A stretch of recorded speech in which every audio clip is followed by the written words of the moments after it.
Backlink profiles can look huge and also overwhelming. So I want to show you a simple way to find links that your competitors have that actually move the needle, avoiding manual actions like this. This is a screenshot of an unnatural links penalty. This is the type of thing that we want to avoid because this penalizes our website. So in a lot of cases, more links does not mean more traffic as well. Like if Google thinks that you're doing something dodgy, they will end up hitting you with an unnatural links penalty. Also, if you haven't already, check out mySEO.app. We've got live streams in there. We have courses. We have everything that you need for a SEO. We also have a community section. So if you are struggling with something in particular, you can ask others or you can ask myself and I will get back to you. Now, we're going to be using Ahrefs for this specifically because it helps us analyze a lot of backlinks at scale. And if you have a brand new website, what you want to do is just plug in your website at the top. This will basically give you some overall metrics. This is just a dummy domain. I don't think anyone's actually registered this, kasralaw.com. We then want to take a look at the link intersect section. And obviously you can use the content gap if you want to find missing keywords. But in this video, we're going to be using link intersect. Now, this basically allows us to put in any of our competitors. We can put in 3, we can put in 4, 5, 6, whatever. And in this scenario, I have used 3 competitors. As you can see here, we've got Farrer.co.uk, russellcook.co.uk, lw.co.uk, and these are the top 3 companies that's ranking for Law Firm London. When you are picking your competitors, just make certain if you're going after like a keyword like that, you don't end up picking a law or a website that is more like a directory style website, because those will always have more backlinks and it's just a little bit inaccurate. So if I was to do plural law firms London, you'll see like websites like this, for example, ranking like legal 500. So this is like a amalgamation of like maybe 60 or 50 different lawyers. Now, typically speaking, websites like this, or like websites like yale.com, for example, or if we were to search lawyers in Miami, Justia is another one. These are all directory style websites. And typically speaking, these websites have been around for like 10, 15, 20 years. And they just have a lot more DR, they have a lot more backlinks. So it's just a little bit inaccurate when you are comparing your website to one of these. I always recommend comparing your website to another law firm, for example, or if you're a dentist, comparing it to an actual dentist website, not a dentist directory site. That way, you're just going to get the best or most accurate set of results. Now, here comes the scary part, right? So whenever you look at your competitors, typically speaking, especially if you're a brand new website, they're going to have like hundreds or thousands of websites pointing through to them. But that's not to say that all of these websites will be pushing the needle and helping their websites actually rank higher. In a lot of cases, there's actually a lot of websites that don't actually push the needle. Like, for example, if we take a look at socialnewsdirectory.com, for example, this is a spammed website. And there are hundreds of these websites that actually cause your website more harm than good. If I was to actually click this link, for example, as you can see, this is a link on Fiverr. It's £4 for one website, or £60 for 15 websites, or £120 for 30 websites. I do not recommend anyone getting these links because they actually cause more harm than good. Again, I can find a lot of these websites in here. If I click on this one, this is another website. If I click on to this website here, this is actually unavailable. Let's click on a few others. So as you can see here, we've got a lot of these websites that's owned by the same person. It's basically like a glorified PBN, right? You just don't want to be linking or getting links from these. Even like bestbusinessdirectory.com, this is another one here. Again, same owner. If I click through, it's the same Fiverr gig. Now, you might be thinking, how does this guy, how can I actually point these websites out? Don't worry, I'm not like a fortune teller. there are certain filters that you can actually take into consideration. So for example, a lot of these websites, as you can see here, right, if we take a look at traffic, if any of these websites have like 0 traffic or 2 traffic, they're probably ones that you want to take or take off of the actual list. Again, this is another website. Is it the same guy? This is a different seller, but again, very similar. One guest post. I'm putting air brackets because I would never class these websites as actual guest posts. Free 96, 10 39.96 or 39.65, and then 20 guest posts 79.29. These are not guest posts. These are not links. They if they don't actually push, or if they don't have a negative effect, they will have a neutral effect, meaning that even if you were to buy a lot of these links, they will not actually help you, or they will not even have a negative effect. So you're just literally burning money at this rate. Now, even some of these websites, they do actually have a little bit of traffic. Like, for example, this website here, it's called SEO Tech Directory.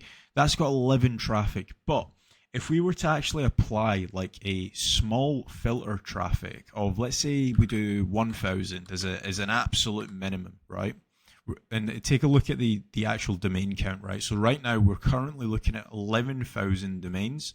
If we click that, and if we apply the 1,000 minimum traffic, we should see a smaller set of domains. So again, just by doing that alone, we've been able to go from 11,000 down to 2,000. Now, you might want to play around with the filters. You might say, okay, well, let's do a filter of minimum of 500, and even then 500 is an absolute minimum. You will see a significant amount of domains dropping from the 11,000 count, right?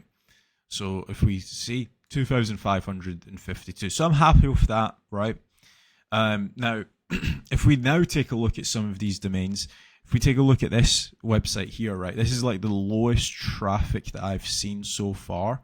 Now, this is newlawjournal.co.uk, and as we can see, right, just by taking a quick skim read of this website, it's a lot more to do with actual law. Like, they're talking about Brexit, they're talking about practice areas, they're talking about in-core offers, directories. So they do actually have a directory on this website, which is quite a good thing as well. I'm a lot more happy and pleased with that style of website as opposed to the style of websites that we're looking at before that were just Fiverr gigs. Now, we can take these filtration steps a little bit further, right?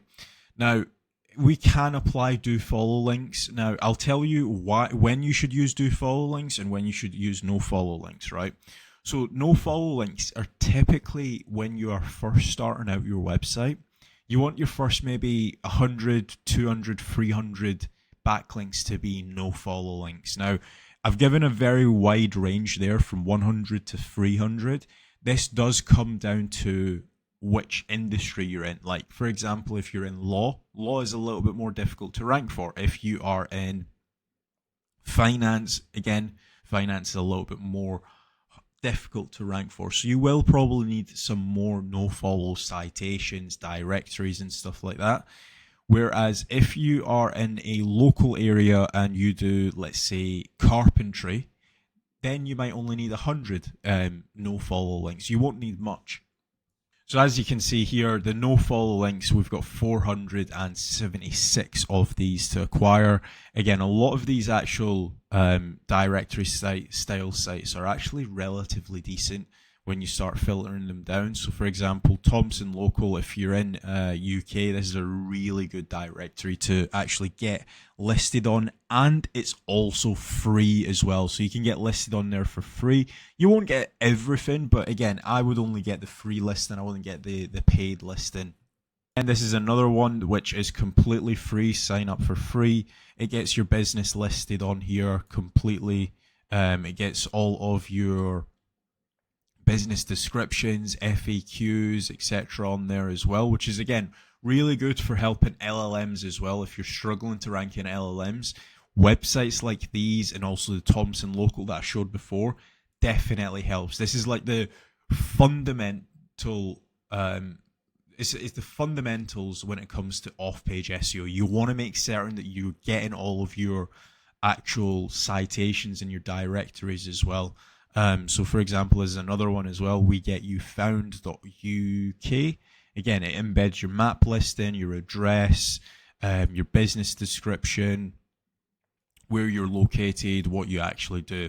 Again, a lot of this helps the LLMs. Now, you might be thinking, well, 476 links, that's a lot to reach out to.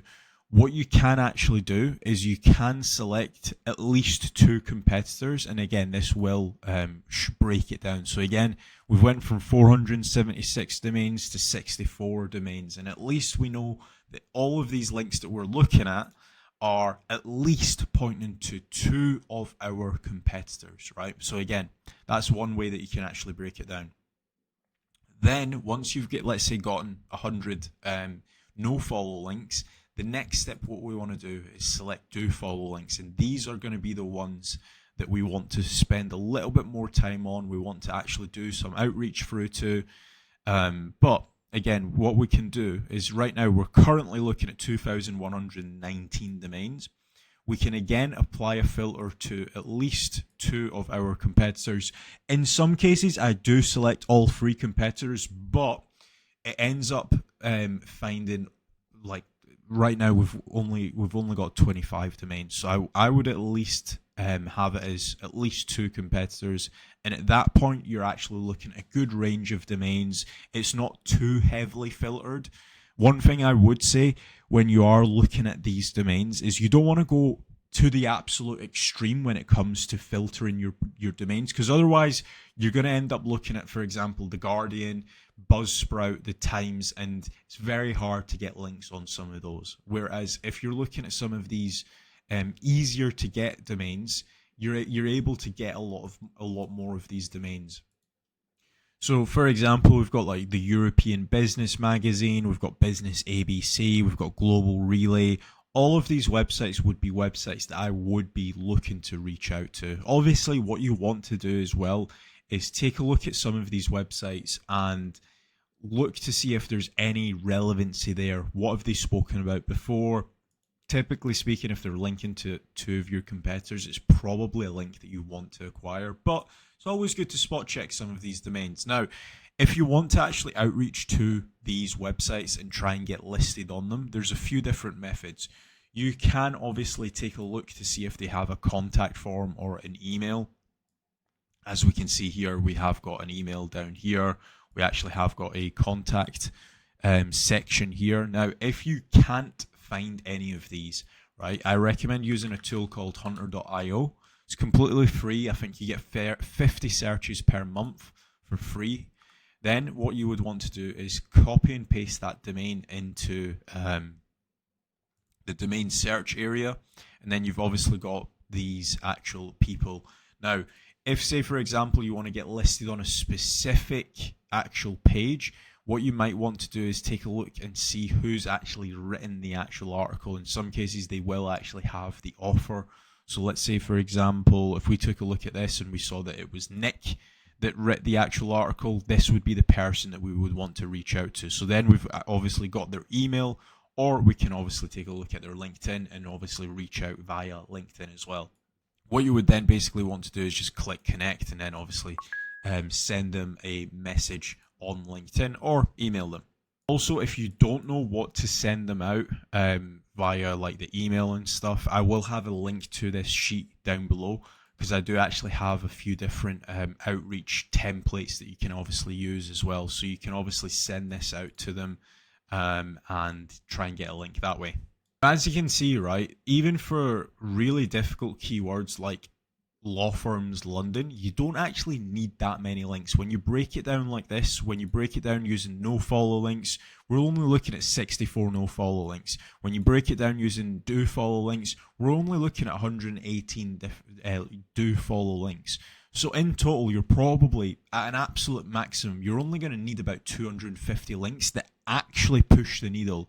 Whereas if we didn't do the filtration process, if we were just looking at all of these domains as a whole, right, we're looking at 9,000 backlinks here. Actually, if we take it to do all links, we're looking at 10,981 backlinks all in all.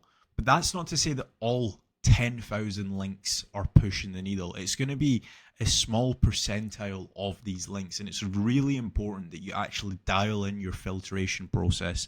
Now, these filtration processes, they might differ from industry to industry. So if, say, for example, you are in an easier industry, you might not need to do 1,000 as a minimum traffic. You might need to do 250 or 100 as a minimum traffic. So always play around with these filtration processes. These are just like a rule of thumb to follow by. So that has been my video. I hope you guys have enjoyed it. If you guys have, please remember to leave a like and also subscribe as well. If you haven't already, download mySEO app. If you want to work with me, head over to kasra.com, fill in the contact form, and I will be in touch. Thanks for watching.